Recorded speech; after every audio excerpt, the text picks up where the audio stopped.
হাজার হাজার কোটি টাকা আসে।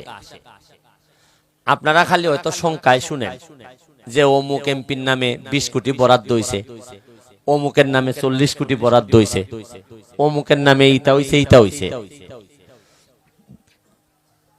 আমাদের যিনি প্রধানমন্ত্রী জননেত্রী শেখ হাসিনা 30,000 কোটি টাকা খরচ করে পদ্মা সেতু করছে, মেট্রো রেল করছে। মেট্রো রেল মানে ওই লোকের ঢাকা শহরে জাম কমানোর জন্য উপর দিয়া মেট্রো রেল আসে।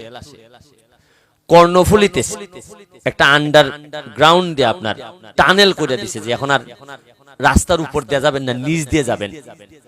আমি জানি না আপনারা আমার মতো এইভাবে ঘুরেন কিনা। যদি কখনো ফরিদপুরের দিকে যান, ভাঙ্গার দিকে, যে দিক দিয়ে বরিশাল যায়, যদি রাস্তা দেখেন আর যদি আপনার মনে হয় যে আপনি বাংলাদেশে আছেন, আমি কান কাইটা ফেলে মেয়েরা এটারে রীতিমতো মালয়েশিয়ার মতো বানাই ফেলছে। আর এতই দুর্ভাগা আমরা, দাবি করি সিলেটি, সব লন্ডন আমেরিকায় থাকি, আমরা মানুষ ভালো, কিন্তু কাজীর বাজারের রাস্তার মাথাটা ছোট।